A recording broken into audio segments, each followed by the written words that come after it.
sejahtera bagi kita semua. Shalom Nama Budaya. Yang terhormat Bapak PLT Kepala SMP Negeri 1 Selamade.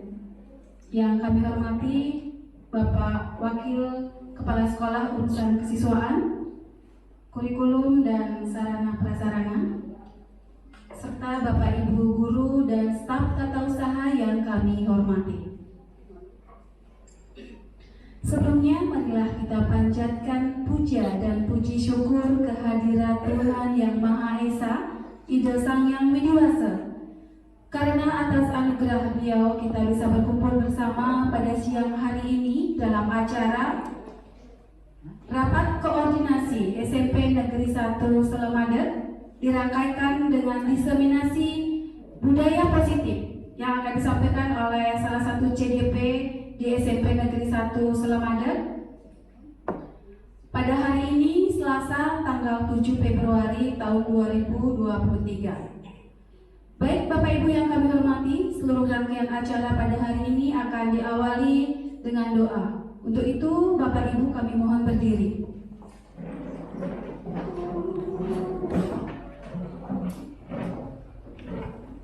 Berdoa sesuai dengan agama dan kepercayaan masing-masing. Dimulai.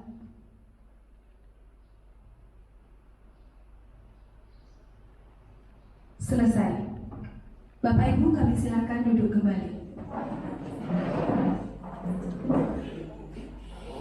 Baik Bapak Ibu yang kami hormati, acara yang pertama adalah informasi dan arahan dari Bapak PLT Kepala SMP Negeri 1 Selamade. Kepada yang terhormat Bapak PLT kami silakan.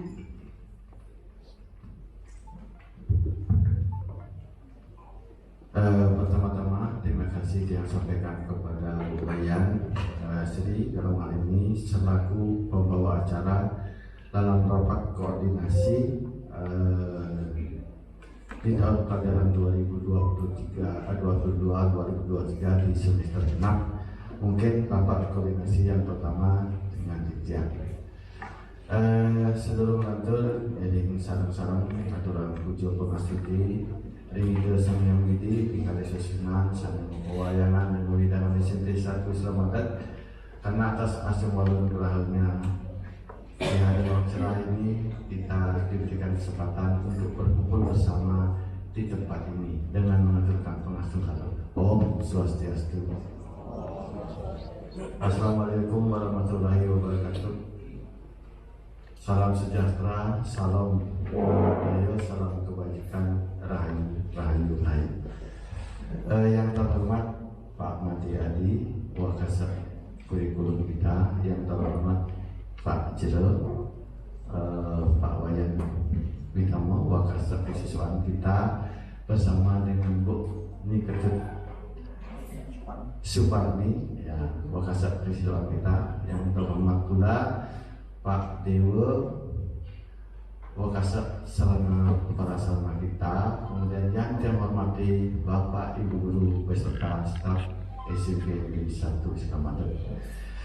Bapak Ibu sekalian, sesuai dengan hasil koordinasi Ditjen dengan Bapak dari Wakasat, sehingga hari ini bisa kita rasakan rapat koordinasi menyikapi apa yang telah kita laksanakan di tahun 2023 mulai dengan 16 Januari 2023. Kita merefleksi diri demi kebaikan kita bersama. Yang pertama yang sampaikan kepada Bapak Ibu semua, masih semangat? Masih semangat? Terima kasih. Baik, sebelumnya yang terhormat Bapak PLT Kepala SMP Negeri 1 Selamade, Bapak Wakil Kepala Sekolah Urusan Kesiswaan, Kurikulum dan Sarana Prasarana, serta teman-teman yang saya hormati dan saya banggakan. Mohon izin pada kesempatan ini saya untuk mendiseminasikan atau mensosialisasikan apa yang saya pelajari di pendidikan guru penggerak, tepatnya di modul 1.4, yaitu tentang penerapan budaya positif di sekolah. Sebelumnya, saya perkenalkan, saya Niwayan Sri Asmini selaku CGP atau calon guru penggerak rekognisi angkatan ketiga. Bapak Ibu, sebelumnya saya informasikan nanti apa yang saya sampaikan bukan berarti saya sudah lebih dari Bapak Ibu. Tidak sama sekali. Namun ini harus saya sampaikan sebagai bentuk tugas atau aksi nyata saya sebagai calon guru penggerak.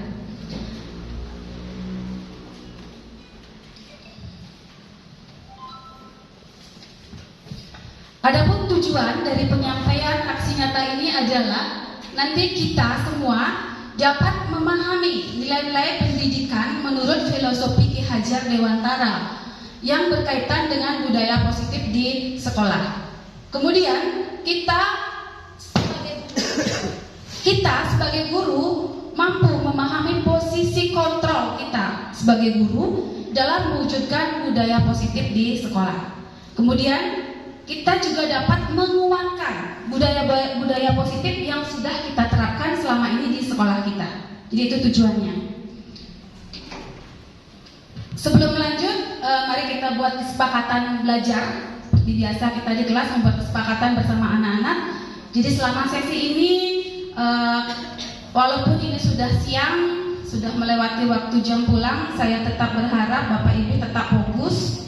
Kemudian nanti jika ada yang bertanya silakan raise hand atau angkat tangan dan kita saling menghargai.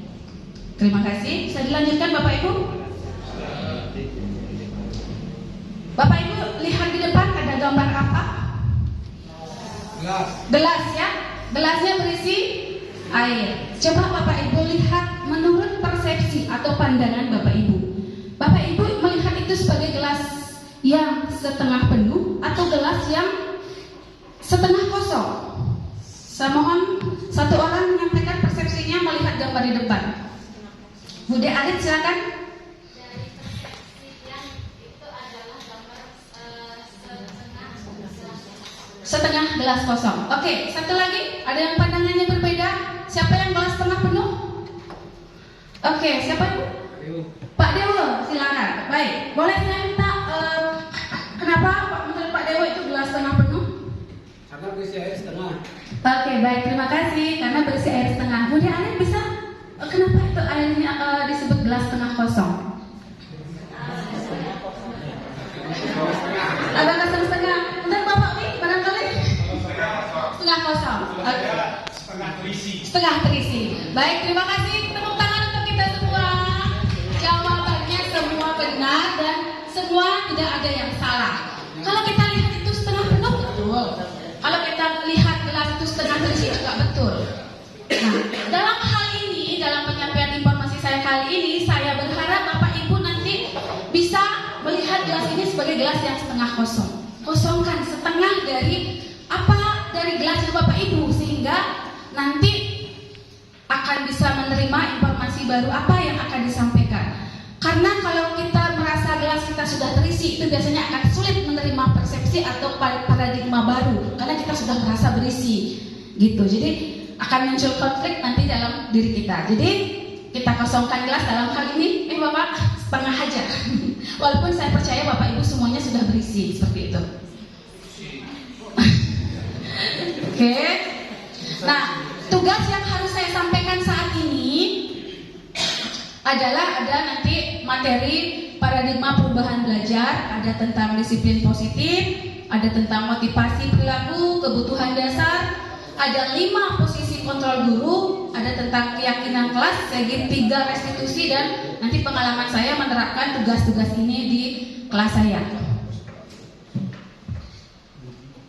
Yang pertama tentang perubahan paradigma belajar. Baik, saya kembali nanya, masih ingatkah Bapak Ibu apa itu tujuan pendidikan menurut Ki Hajar Dewantara? Saya mohon satu orang responnya. Tujuan pendidikan menurut Ki Hajar Dewantara. Bu Madiasih mungkin salah satu calon guru penggerak, silakan.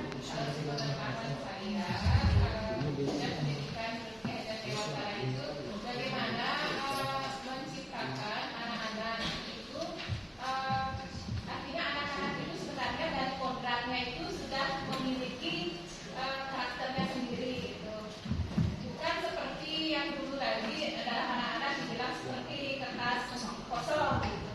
Berarti sekarang anak-anak itu sudah memiliki kodrat alam,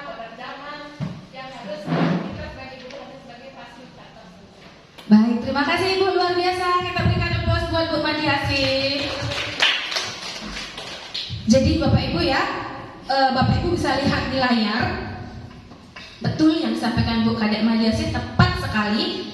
Jadi Ki Hajar Dewantara menyatakan bahwa tujuan pendidikan adalah menuntun segala kodrat yang dimiliki oleh anak untuk mencapai keselamatan dan kebahagiaan yang setinggi-tingginya, baik sebagai manusia ataupun sebagai anggota masyarakat.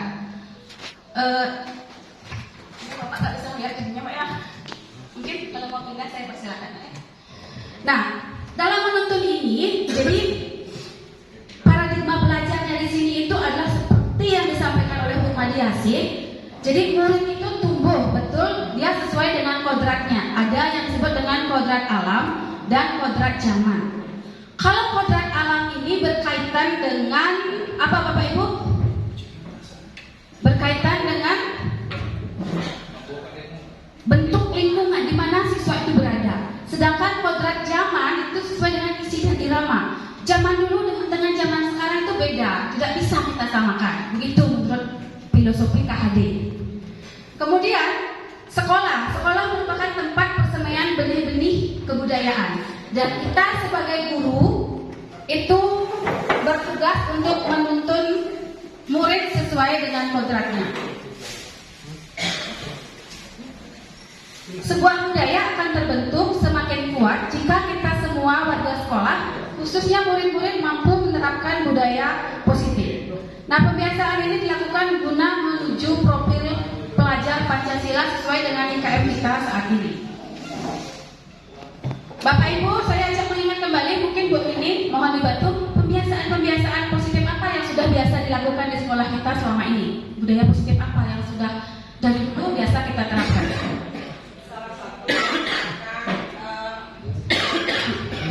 5M, yaitu 5S. Iya. Iya.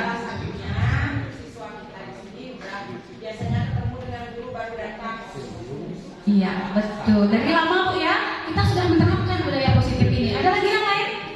Bu Eka, barangkali? 3S. Misalnya kalau baru sampai di sekolah, siswanya dibimbing untuk langsung ke belajar. Istilahnya absen dulu di sana. Iya. Jadi itu ya, ternyata kita sudah menerapkan berbagai macam budaya positif di sekolah kita. Nanti tinggal kita menguatkan saja Bapak Ibu. Nah, sekarang lanjut ke disiplin positif. Menurut Bapak Ibu, apa itu makna disiplin? Pak Wayan Sarmata, tak tolong. Menurut Pak Wayan, disiplin adalah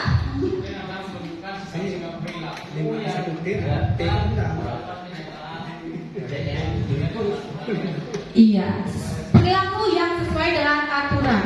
Baik, terima kasih Pak Wayan. Oke, jadi kalau disiplin positif itu Bapak Ibu bisa lihat di layar. Jadi disiplin itu dimaknai sebagai sesuatu yang dilakukan seseorang pada orang lain untuk mendapatkan kepatuhan. Dan ini cenderung membuat ketidaknyamanan. Seperti itu. Nah, ada pertanyaan lagi nih. Untuk disiplin salah satunya guru itu harus galak, killer. Menurut Bapak Ibu benar tidak guru killer itu bisa mendisiplinkan murid? Pak Yan Dedi masih ada di sini? Ada. Ya, menurut Bapak Wayan gimana? Setuju? Tidak. Tidak setuju. Salah berarti ya? Salah. Oke, saya lanjut lagi. Guru yang galak, yang tegas, yang killer itu ketika melakukan pemaksaan dalam mendisiplinkan murid, kira-kira apa nih dampaknya? Pada dia lagi, silakan. Kalau pribadi ya, Ya. seperti tadi yang pertama guru killer itu saya kurang setuju. Karena apa? Karena itu bisa menekan psikologi anak. Menekan psikologis anak, termasuk itu dampaknya ya. Oke, terima kasih Bapak untuk responnya.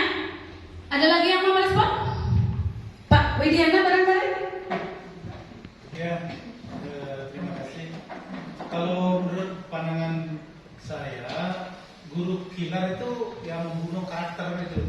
Iya. Jadi ya, membunuh karakter, sehingga yang sebenarnya siswa itu mau menyampaikan sesuatu karena perasaan takut terlebih dahulu, akhirnya semua apa yang dipikirkannya hilang gitu, sehingga ya otomatis pembodohan karakternya. Ya, pembunuhan karakter Pak ya, mantap. Baik, ada pertanyaan lagi, betul ya. Jadi apa yang disampaikan oleh Pak Yanedi, Pak Melidi betul ya. Jadi ternyata guru kilat itu tidak menjamin siswa itu mau disiplin.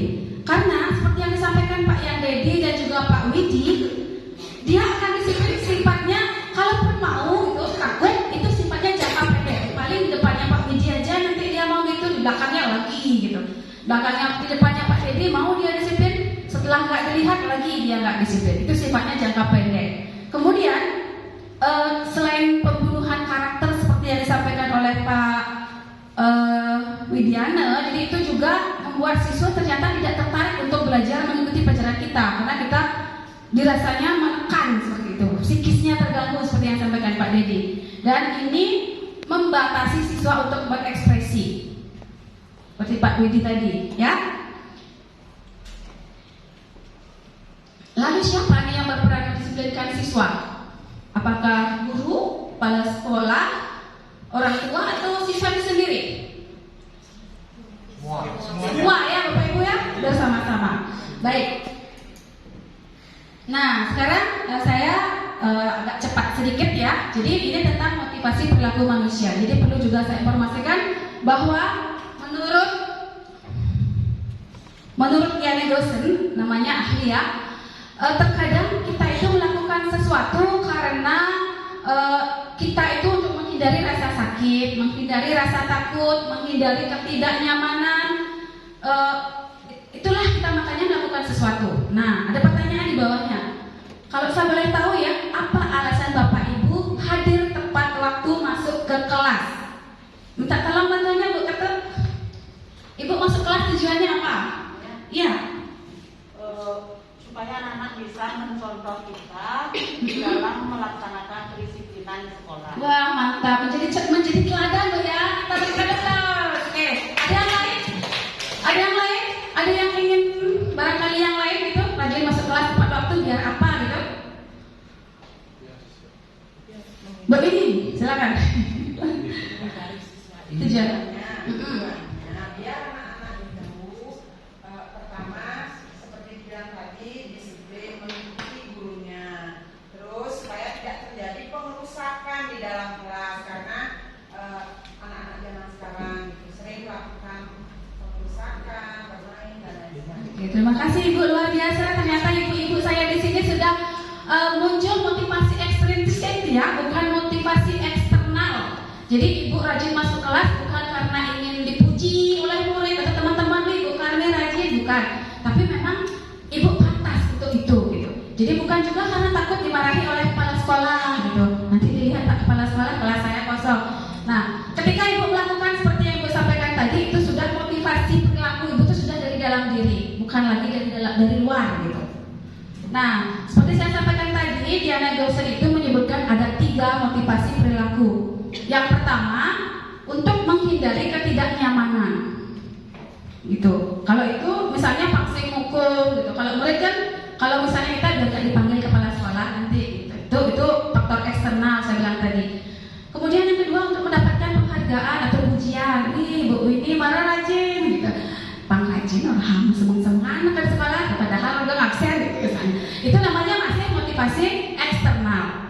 Saya pun masih motivasi eksternal ya. Jadi kemudian yang terakhir itu untuk memang menghargai nilai-nilai kebajikan yang ada dalam diri, bahwa kita pantas untuk seperti itu, seperti yang sampaikan Bu Karmi tadi, menjadi teladan bagi anak-anak kita.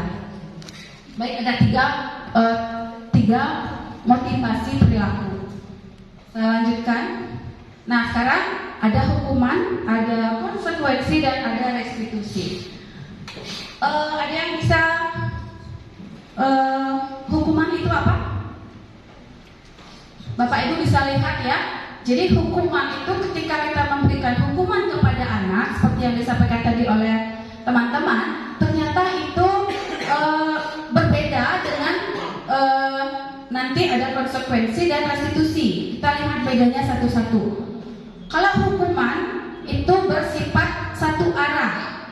Anak-anak nggak tahu dia bakalan dihukum apa. Jadi hanya kita yang tahu. Bahkan mereka pun kadang tidak punya kesempatan untuk membela diri.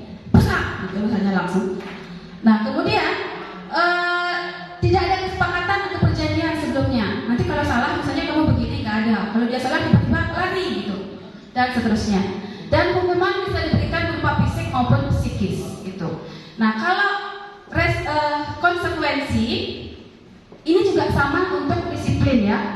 Cuman bedanya pada konsekuensi itu sudah ada perjanjian sebelumnya dengan anak. Misalnya dia nggak ngumpul tugas, minggu depannya nggak ngumpul tugas. Kalau sampai 3 kali tidak ngumpul tugas nanti seperti ini. Sudah ada perjanjian. Jadi ketika dia tidak mengumpul tugas sampai 3 kali, bapak ibu maupun anak sudah tahu bahwa dia harus akan mendapatkan konsekuensi yang sudah disepakati. Itu bedanya. Jadi ada hukuman, ada konsekuensi, dan ini bisa diukur ya, seperti yang bapak ibu bisa baca di layar. Dan yang terakhir ada, contoh dulu nih, ketika siswa melanggar, misalnya terlambat di kelas gitu. Kamu terus saja terlambat. Sekarang silakan buat kalimat yang sama 100 kali gitu misalnya. Itu termasuk apa bapak ibu? Hukuman? Oke, yang kedua, lari, misalnya dia nggak piket umum, silakan lari mengelilingi lapangan basket 2 kali gitu. Hukuman. Yang di bawahnya lagi, termasuk hukuman atau konsekuensi. Murid diminta push up 15 kali karena tidak menggunakan masker atau tidak membawa buku. Hukuman. Konsekuensi? Hukuman. Baik, kita lihat lagi. Ketika dia mencoret-coret kertas temannya, ganti gitu. Hukuman. Konsekuensi.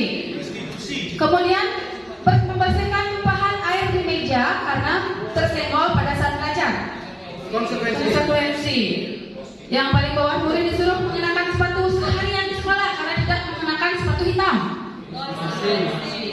Konsekuensi apa hukuman? Ada yang murid pakai sepatu. Cara Pak Asmari misalnya, lepas sepatunya nyenyel seharian gitu kan? Apa tuh? Hukuman ya? Hukuman, coba nanti kita lihat.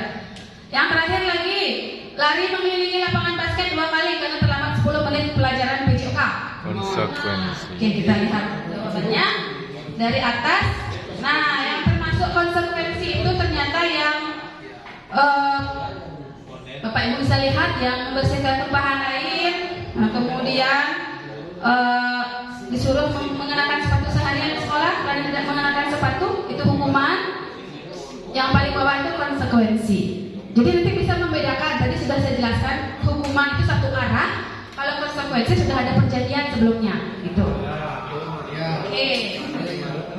Nah, ini sekarang ada di antara hukuman dan konsekuensi ada jalan keluar terbaik, namanya restitusi. Kalau di PKN restitusi itu apa, Bu? Silakan. Di PPKN biasanya ya restitusi Ganti rugi terhadap pernyataan yang dibuat. ganti rugi. Nah, kalau di guru penggerak seperti ini informasinya mirip nggak, Pak? Jadi restitusi adalah proses menciptakan kondisi bagi murid untuk memperbaiki kesalahannya, untuk tercipta perilaku baru yang lebih baik. Seperti itu. Gitu. Jadi sehingga dia bisa kembali ke kelompoknya, ke jalan yang benar gitu. Restitusi juga merupakan proses kolaboratif yang mengajarkan murid untuk mencari solusi untuk masalah mereka sendiri. Bukan kita yang memberikan solusi, tapi dia sendiri. Seperti apa yang mereka inginkan, seperti itu. Itu menurut Diane Gosen, menurut Chelsom Gosen, gitu. Saya mengutip pandangannya beliau. Nah, inilah identitas yang akan lahir ketika kita menerapkan hukuman pada murid, menerapkan konsekuensi pada murid, ataupun menerapkan restitusi. Tadi sudah saya jelaskan ya, hukuman itu sifatnya satu arah, cara ngomongnya pun berbeda. Misalnya kalau hukuman, peraturannya adalah begini, kamu harus begini gitu. Jadi ketika dia tidak sesuai ya melanggar gitu, itu peraturan. Kalau konsekuensi, di sebelahnya Bapak Ibu bisa lihat, nah apa peraturannya? Nah kalau kamu melanggar gimana? Nah itu, jadi dia sudah baca buku sakunya, dia sudah tahu kalau saya melanggar absensi sekian kali, nanti saya bisa Kalau restitusi, apa yang kamu yakini? Apa yang kita sudah sepakati di sekolah? Nah, tanya dia sendiri. Ini Bu, kalau misalnya melanggar ini nanti begini. Gitu. Nah, terus gimana ke depan? Saya cari perilaku baru agar dia sendiri yang menemukan, karena dia yang menjalani, bukan kamu harus begini, bukan gitu. Kita cuma ubah redaksi kata-kata aja. Ke depan kamu mau seperti apa? Gitu. Nah, itu nanti ada contohnya. Oke, saya lanjut. Ini juga identitas yang akan muncul kalau kita menerapkan hukuman, nanti anak-anak menemukan identitas yang gagal. Sedangkan kalau untuk identitas sukses kita minimal menerapkan konsekuensi dan kalau bisa restitusi. Silakan Bapak Ibu lihat di layar. Ya, tak kelihatan? Oke. Jadi dengan restitusi anak belajar memecahkan masalah. Kalau konsekuensi, jadi anak belajar taat pada peraturan. Nah, itu masih positif hasilnya. Sedangkan untuk konsekuensi kita mencoba mengontrol dengan penguatan positif. Sedangkan restitusi anak paham dengan sendirinya bahwa dia sendirilah yang memegang kontrol untuk dirinya, bukan guru gitu. Kemudian konsekuensi dibuat bersama-sama oleh anak dan guru, sedangkan restitusi dia sendiri yang membuat. Saya akan begini nanti Pak, Bu, baik nanti saya seperti ini gitu. Dia yang membuat. Kalau hukuman semuanya guru yang membuat gitu. Paham Bapak Ibu ya perbedaan ketiganya? Untuk mendisiplinkan murid ada 3 cara.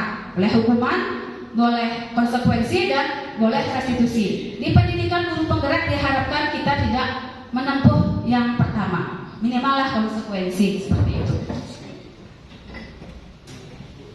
Nah, ciri-cirinya Bapak Ibu bisa baca di layar. Ada 9 ciri ketika kita melakukan restitusi.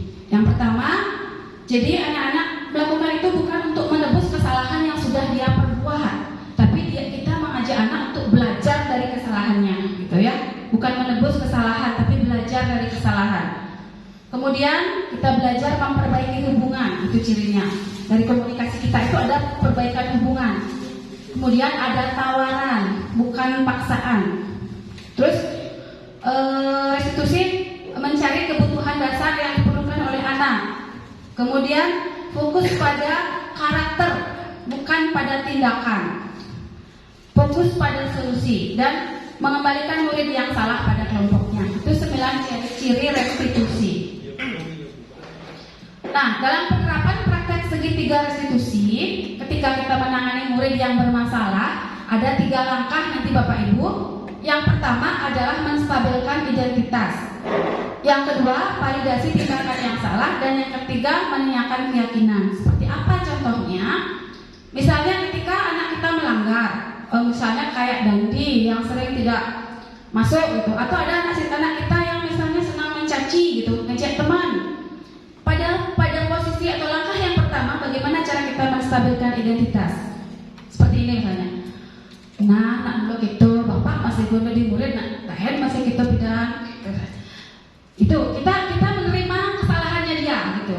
Sebelum kita melakukan langkah-langkah selanjutnya. Pak nak teman masih bidang melalui dan sebagainya dan seterusnya itu. Nah, setelah kita bisa masuk melalui langkah ini, barulah nanti kita ke tindakan yang kedua. Tadi terus gitu mungkin bapak-bapak di sini semua sudah sering dengan melakukan itu, ya. Validasi tindakan yang salah.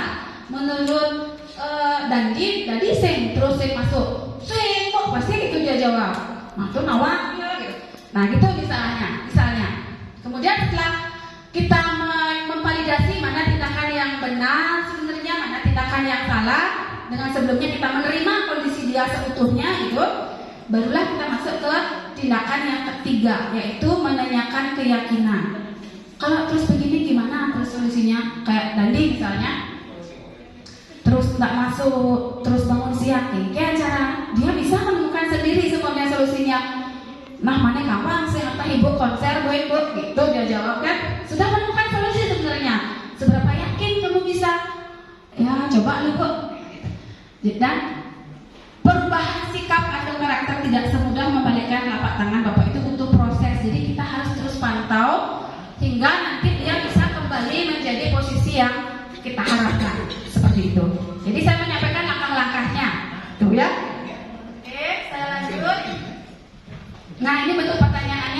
saya ubah ke bahasa Bali. Jadi ya kamu tentu punya alasan kenapa sering nggak masuk. Itu misalnya apa alasan saya masuk gitu.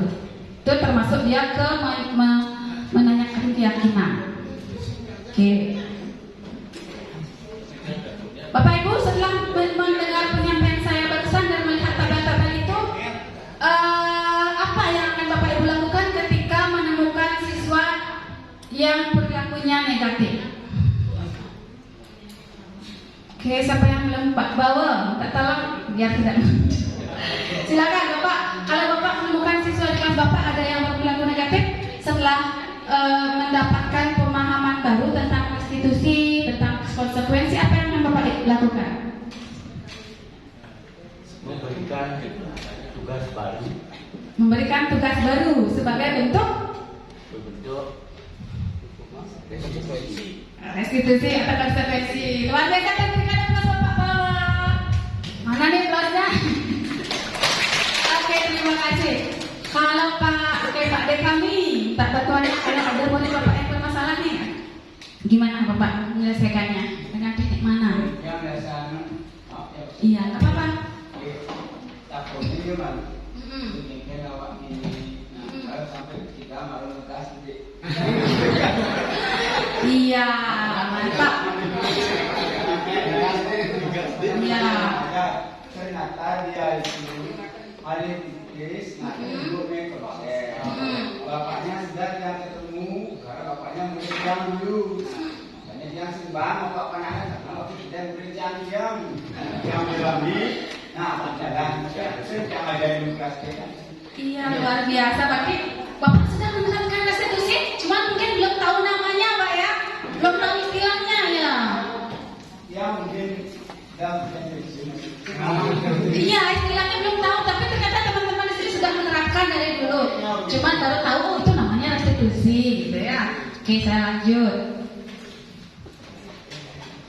Nah, kesimpulannya Bapak Ibu, jadi pemberian hukuman itu akan membentuk identitas gagal. Kalau kita sering-sering memberikan hukuman kepada anak, itu akan menjadikan anak itu anak yang gagal. Kemudian untuk bisa membentuk identitas sukses, minimal kita melakukan untuk mendisiplinkan murid itu dengan cara konsekuensi dan kalau bisa dengan restitusi. Restitusi adalah proses menciptakan kondisi bagi murid untuk memperbaiki kesalahan mereka sehingga mereka bisa kembali ke jalan yang benar, seperti itu, kembali ke kelompoknya. Oke. Nah, sekarang ke materi selanjutnya tentang kebutuhan dasar manusia. Nah, Bapak Ibu pernah nggak di rumah berkelahi atau berantem dengan pasangan? Pernah? Nggak berantem gitu, berbeda pendapat gitu, saja pernah Bu ya?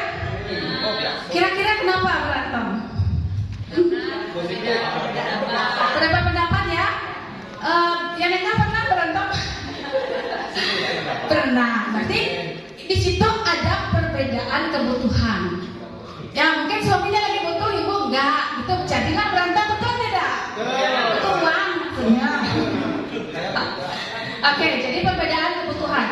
Jadi setiap tindakan itu pasti memiliki tujuan dan ada 5 kebutuhan dasar manusia. Bapak Ibu bisa lihat di layar, ada kebutuhan bertahan hidup, ada kebutuhan kasih sayang, kebutuhan kebebasan, ada kebutuhan kesenangan, ada kebutuhan penguasaan. Gitu. Jadi anak-anak pun sama di sekolah.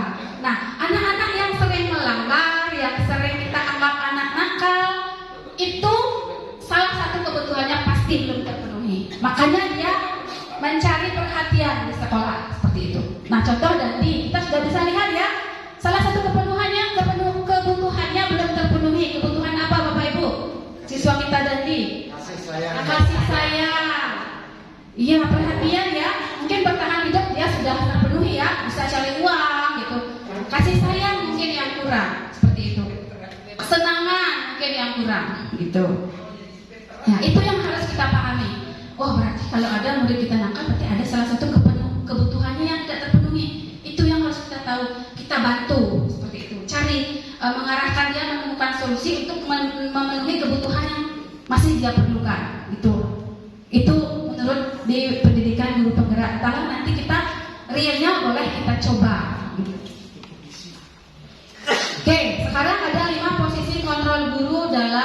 institusi. Ada posisi guru sebagai penghukum, ada sebagai pembuat rasa bersalah, ada sebagai teman, pemantau, dan manajer. Untuk bisa melihat Bapak Ibu merenungi sekarang saya posisi kontrol saya di mana nih sekarang. Saya ajak nonton video, kita lihat, lalu kita bandingkan dengan diri kita, saya lebih sering atau lebih condong kemana. Oke.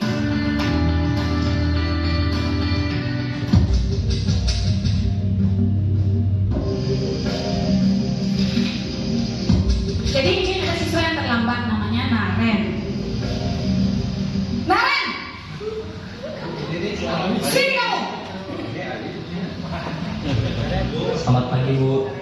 Selalu terlambat. Kamu deh, pasti terlambat. Maaf, Bu. Saya Apa? Apa coba? Alasan kamu apa lagi? Kapan sih kamu tidak terlambat? Malas sekali ya kamu jadi anak. saya Dasar pemalas. Gak kapok-kapok sih kamu. Sudah berapa kali terlambat? Sana, kamu keliling lapangan basket 2 kali. kenapa saya harus keliling lapangan basket, Bu? Kenapa? Kamu mau lawan ibu? Berani-beraninya jawab. Sudah terlambat, masih berani jawab pula. Sekarang, keliling lapangan basket 5 kali sekalian. Biar kapok. Cepat. Pergi sana ke lapangan basket.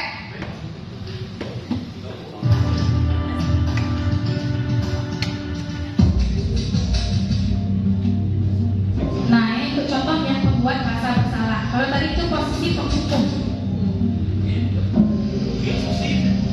Naren!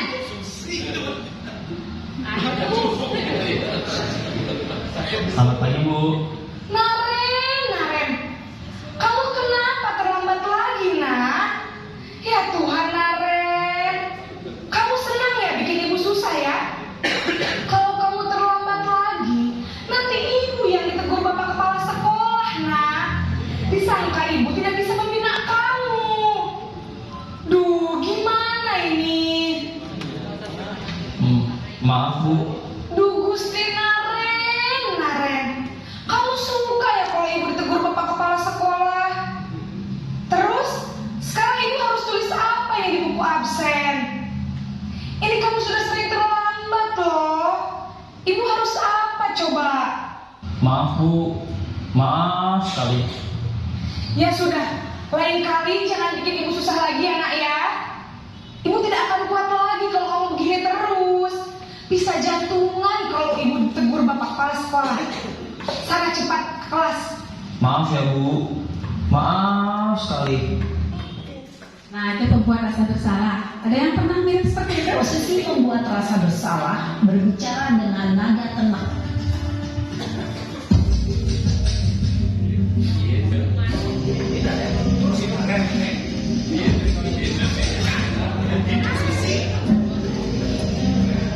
Naren!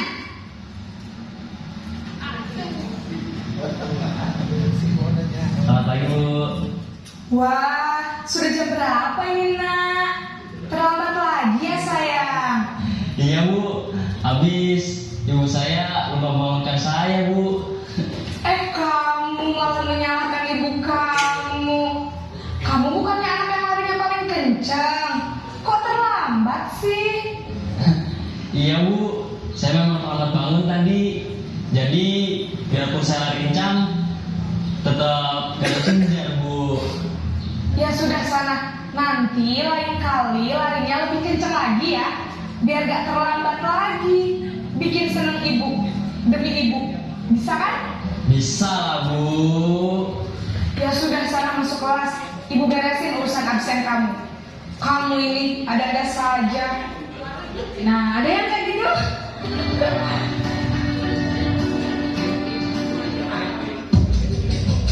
Masih Naren ya, masih Naren.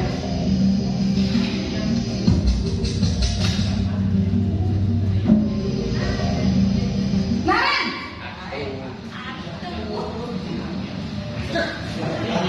Selamat pagi, Bu. Naren, apa peraturan sekolah kita tentang jam berapa kita harus masuk sekolah, nak? Kita harus di sekolah jam 7, Bu. Iya betul, sekarang sudah jam 7.20. Naren sudah tahu konsekuensinya jika terlambat hadir? Paham, Bu. Saya harus tinggal kelas pas jam istirahat selama 20 menit. Iya benar, konsekuensinya demikian. Jadi nanti jam 9.30 pas istirahat, kamu harus tinggal di kelas, kerjakan tugas tambahan untuk ketertinggalan kamu, ya? Baik, Bu. Itu posisi manajer ya, ada konsekuensi.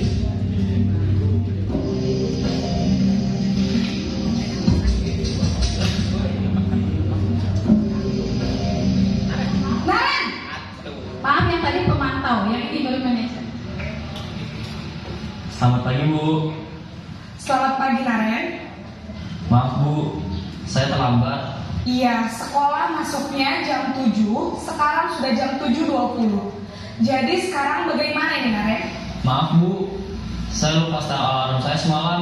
Baiklah, menurut kamu, keyakinan sekolah yang mana yang perlu kamu tingkatkan? Menghargai diri sendiri dan orang lain mungkin ya, Bu. Setuju.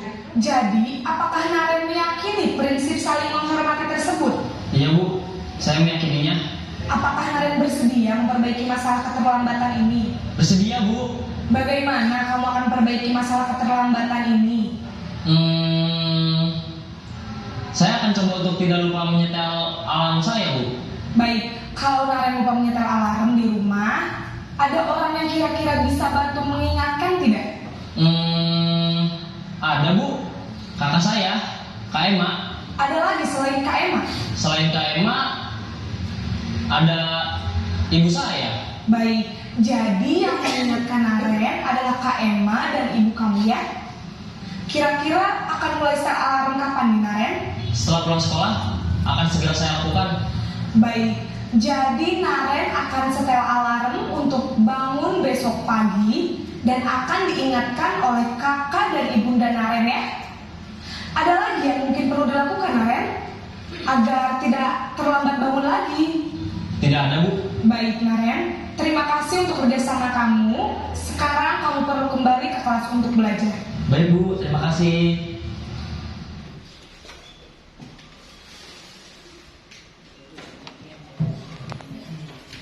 Baik, jadi ada berapa posisi kontrol guru yang ada di video Naren dan gurunya Bapak Ibu? 5. Nah, menurut Bapak Ibu dari kelima posisi kontrol yang kita tonton tadi itu Bu Guru yang kita semua seperti itu, Bapak Ibu Guru mirip yang kemana nih? Saya mau tanya ke siapa ya? Pak Adi, ya. Terima kasih Bu. Kalau dia melakukan semua. Semua. Ya. Bisa diceritakan? Kadang-kadang menghukum karena diketahui anak itu sudah beberapa kali melakukan pelanggaran sesuai kesepakatan dan sebagainya yang telah perjanjian kita buat, akhirnya masih tetap melakukan pelanggaran, maka kadang-kadang saya melakukan tindakan hukuman. Tapi hukumannya bukan hukuman fisik. Di lain sisi terakhir yang manajer juga pernah. Nah, kita gali kenapa dan sebagainya, kemudian kita berikan solusi. Kesemuanya pernah saya lakukan. Luar biasa, baik. Terima kasih Pak Ade Adi. Kita berikan aplaus. Satu lagi nih. Belakangnya Bu Komang Samiase, biar semua ada terekam di sini. Silakan Ibu, kalau Ibu lebih sering ke posisi kontrol yang mana yang diterapkan? Penghukum, teman, pembuat rasa bersalah, pemantau, atau manajer?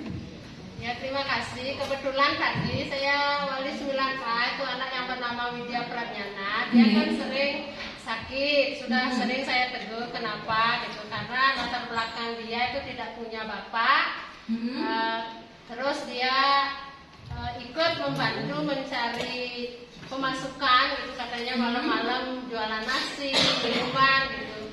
Tadi saya tegur dia, Widya kalau kamu sering tidak masuk, ibu harus tulis jumlah berapa nanti di absenmu. Tadi saya gitu kan pada saat masuk pertama. Sering saya. Berarti itu masuk ke posisi yang mana Bu? Pemantau. Menegur dengan konsekuensi tadi ada ya. Oke, jadi dengan konsekuensi. Baik, terima kasih Ibu untuk partisipasinya. Jadi setelah melihat video tadi, kira-kira ke depan Bapak Ibu akan mencoba menerapkan yang mana?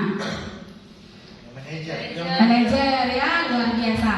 Baik, jadi sebenarnya kelimanya itu bisa kita lakukan ya, hukum pasti semua pernah melakukan itu. Dan kalau bisa mulai sekarang di pendidikan guru penggerak, kalau bisa minimal kita hindari posisi kontrol yang pertama. Dan kalau bisa kita mulai mengadakan sedikit perubahan kecil, kita mulai dari posisi manajer. Kalau tidak bisa ya minimal pemantau. Seperti itu yang diharapkan di pendidikan guru penggerak, Bapak Ibu ya. Oke, saya lanjut. Keyakinan kelas. Ada yang sudah pernah mendengar keyakinan kelas atau dulu kesepakatan kelas namanya? Mungkin yang guru penggerak sudah pernah membuat ya. Ibu sudah pernah melakukannya di kelas? Sudah. Oke, jadi dulu namanya kesepakatan kelas. Jadi sebelum kita mengajar, ini berbeda dengan peraturan. Kita sudah punya peraturan sekolah yang tentu itu adalah satu arah. Kita tidak pernah melibatkan anak-anak dalam membuat peraturan itu. Betul Pak ya? Betul Pak ya? Dalam membuat peraturan itu tidak pernah anak-anak begitu masuk sekolah dia sudah menerima lembar bahwa hari Senin dia harus memakai baju ini, dia rambutnya harus kepang tua dan sepatu hitam dan seterusnya. Dia tidak pernah kita ajak di awal, dia sudah menerima lembaran. Itu peraturan sekolah kita. Nah, kalau keyakinan atau kesepakatan kelas itu kita buat di kelas itu bersama mereka, itu bedanya. Kalau peraturan, oke Pak Adi, barangkali ada yang masih mengajak terkait dengan peraturan sekolah? Maaf Bu, Iya. kemarin yang terlibat dalam penyusunan tata tertib sekolah, yang tempo hari yang melibatkan OSIS dalam menyusun tata tertib sekolah. Baik. Ya, libatkan OSIS. Berarti itu secara umum. Berarti siswa yang ada di kelas 7A, 7B, 7C tidak terlibat secara langsung. Nah, itu bedanya. Kalau di keyakinan kelas, ini kita melibatkan mereka di masing-masing kelas. Sebelum kita mengajar, di awal sesi perkenalan itu sebaiknya kita membuat kesepakatan bersama keyakinan kelas. Khusus untuk di kelas itu. Apa yang mereka yakini baik untuk dilakukan? Misalnya saling menghormati, tidak mengejek, dan kata-katanya sekarang kita ubah dengan kalimat-kalimat yang positif. Kalau dulu kan tidak boleh buang sampah sembarangan. Kalau sekarang kita ubah buanglah sampah pada tempatnya. Kalau dulu kan tidak boleh mengejek gitu. Kalau sekarang saling menyayangi. Dan keyakinan kelas itu pun tidak perlu terlalu banyak. Nanti itu bisa lupa karena saking banyaknya. Bagaimana mekanisme pembuatan keyakinan kelas? Kalau pengalaman saya adalah dengan mengajak mereka diskusi menggunakan kertas post-it namanya. Kita tampung dulu semua inspirasi mereka, apa yang bagus dilakukan untuk kebaikan kelas, untuk kenyamanan kelas dan kenyamanan bersama. Lalu disortir, lalu dikumpulkan oleh ketua kelas dan biasanya saya ingatkan setiap awal masuk kelas seperti itu. Jadi murid-murid mereka perlu mendengarkan dan memahami arti sesungguhnya tentang peraturan-peraturan yang diberikan dan apa nilai-nilai kebajikan di balik peraturan tersebut. Apa tujuannya? Jadi itu perlu kita kasih tahu. Kemudian salah satu kegiatan yang bisa dilakukan agar murid tergerak untuk melakukan dari motivasi intrinsiknya dari dalam dirinya adalah salah satunya dengan membuat keyakinan kelas. Nanti dicoba Bapak Ibu ya, membuat kesepakatan di kelas bersama. Nanti kalau ada yang melanggar bagaimana? Kita sepakati di kelas itu. Di kelas B beda lagi keyakinan kelasnya. Di kelas C beda lagi gitu. Seperti itu. Nah, ini contoh yang sudah saya lakukan ya. Dari dulu mungkin dari tahun lalu sudah saya terapkan. Misalnya boleh ngambil HP Bu gitu. Kita sepakati gimana boleh apa tidak nak gitu. Ya boleh ketika digunakan untuk belajar. Tapi ketika guru mengajar ada yang ngambil HP bagaimana? Kita buat kesepakatan lagi. Jadi mereka yang menentukan konsekuensinya. Ambil aja Bu HP-nya apa gimana?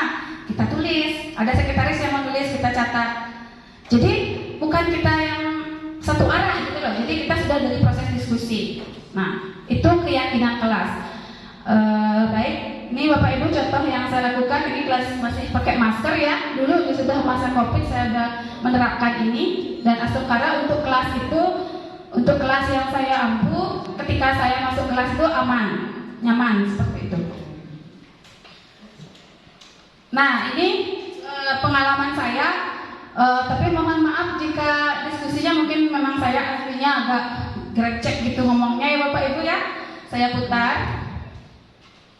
Ini salah satu siswa kita, dia juga tahu saya rekam ya, anak buahnya Bu Sami ya kalau nggak salah nih kemarin. Ya, dia nggak tahu saya rekam, saya taruh di meja.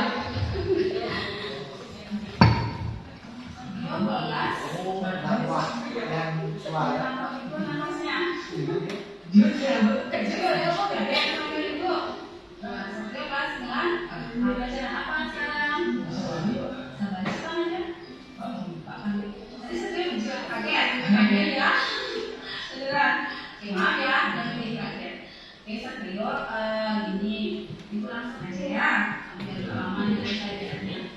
Satrio, ibu benar, Satrio jarang piket kelas. Ya, benar?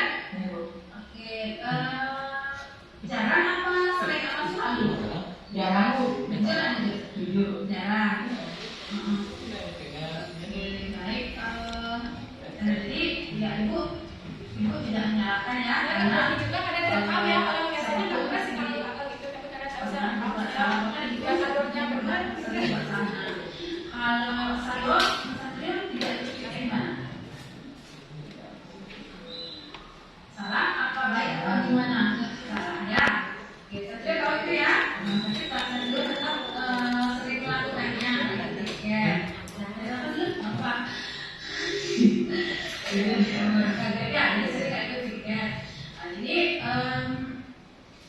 ibu tidak mencari tahu lebih dalam, artinya tidak menyalahkan dan sebagainya, karena ibu tahu semua orang pasti akan pernah berbuat salah. Jadi kita tahu apa alasan Satrio kok sering tak ikut pikir. Ini alasan dong ya. Siap. Nggak bisa ngapain. Siap. Berarti selama ini nggak bisa ikut pikir karena namanya siap. Baik, jadi alasannya, setelah tahu penyebabnya, jadi aku sih nggak menyalahkan, tidak apa namanya, saya boleh apa namanya, karena manusia mungkin tiket itu yang itu sesuatu yang mungkin tidak hanya terjadi pada Satrio ya. Jadi ibu percaya Satrio bisa menjadi nanti akan menjadi pribadi yang lebih baik atau bisa menumbuhkan sikap baru yang lebih baik. Kira-kira apa? Depan. Tadi ada rajin, ya. Jadi sesuai kesepakatan kelas kita yang sudah pernah kita buat kelas kemarin ya, kita bikin waktu itu ini masih ingat ya kita masih. Iya, ada situ ya. Gimana salah satunya adalah membagi, terus ada lupa waktu, apa lagi kelasnya? Bisa ada ini bu. Itu yang ingat. Nah, berarti kalau saya nggak ikut kan, tidak mau menepati keyakinan yang sudah dibuat, ya. Nah, sekarang ibu percaya setelah beberapa hari ini, Satrio akan menjadi pribadi yang lebih baik. Jadi sudah disampaikan dengan cara bangun pagi. Ada cara lain lagi? Kurang begadang, berbisnis, bapaknya baik.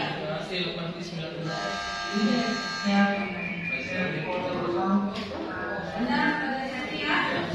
Mulai kapan berubah? Senin depan. Benar ya. Jadi kapan kamu tahu setelah hari Senin itu yang juga. Tapi jadi itu sesuai dengan niatnya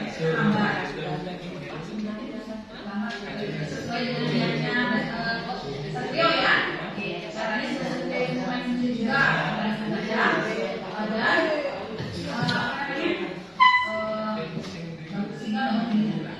ya, ada lagi bisa ya bantu juga yang bisa memulai ya. Saya nanti ketemunya setiap Senin, kemudian setiap hari. Ya, semuanya masih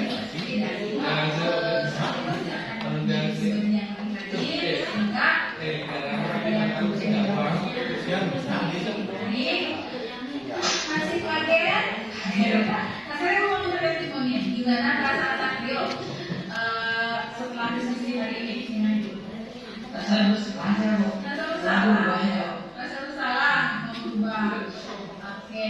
kalau tadi di awal kan setelah ngobrol dengan itu gimana?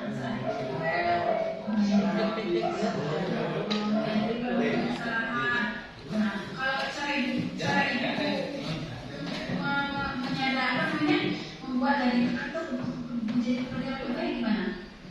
Misalnya lu beda dengan yang lain. Oke, itu Oke, itu jadi senang kalau semua guru-guru misalnya memberitahunya yang seperti ini ya. Enggak. Orang lagi gitu. Bisa menerapkan ini ya, artinya memberikan sesuatu yang sangat baik dengan cara yang baik ya. Jadi maaf mungkin suara saya memang hasilnya cepat ya, tapi intinya kita bisa menangkap bahwa anak itu senangnya dia kita ngasih taunya dengan praktek restitusi tadi gitu. Dan untuk siapa namanya tadi itu Satrio, dia piketnya hari Senin dan akan selalu kita pantau benar nggak ada perubahan untuk memastikan bahwa praktek segitiga restitusi kita berhasil. Seperti itu, khusus untuk piketnya gitu ya. Seperti itu. Dan masih ada contoh-contoh lainnya, nanti saya mungkin bisa kirimkan. Ini lagi ada Panji namanya, kebetulan saya rekam juga, ada Dandi juga ada, tapi tidak bisa saya presentasikan semua karena waktu, saya tahu juga Bapak Ibu sudah lewat jamnya, seperti itu. Oke, jadi Bapak Ibu ya, apapun yang diperbuat seseorang itu hendaknya dapat bermanfaat bagi dirinya sendiri, bermanfaat bagi bangsanya, dan bermanfaat bagi manusia di dunia. Itu menurut Bapak Ki Hajar Dewantara. Jadi mari mulai sekarang kita lakukan perubahan kecil di kelas kita. Tidak usah harus langsung bagus semua, tapi perubahan kecil yang bermakna bagi kelas kita. Seperti itu. Terima kasih Bapak Ibu untuk kesediaannya mendengarkan diseminasi penerapan budaya positif pada siang hari ini.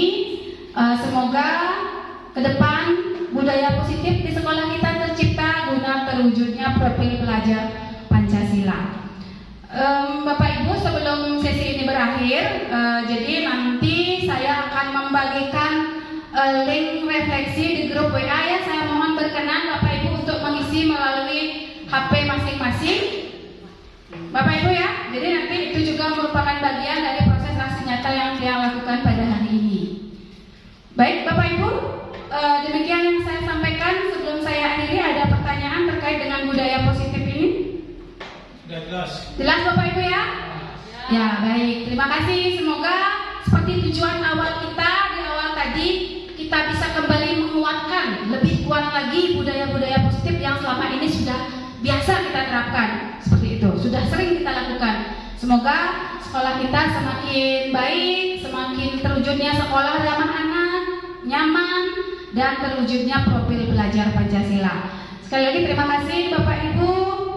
Saya tutup sesi ini dengan menghaturkan parama Santi. Om Santi Santi Santi Om. Baik, terima kasih Bapak Kepala Sekolah untuk waktunya. Nanti mohon izin saya nge-share di link di WA link Padlet terkait dengan refleksi kegiatan hari ini. Baik, Bapak Ibu, demikian tadi diseminasi penerapan budaya positif yang disampaikan oleh salah satu CGP Rekogisi atau jalur khusus, yaitu saya sendiri. Dan untuk sesi yang terakhir adalah sesi tanya jawab.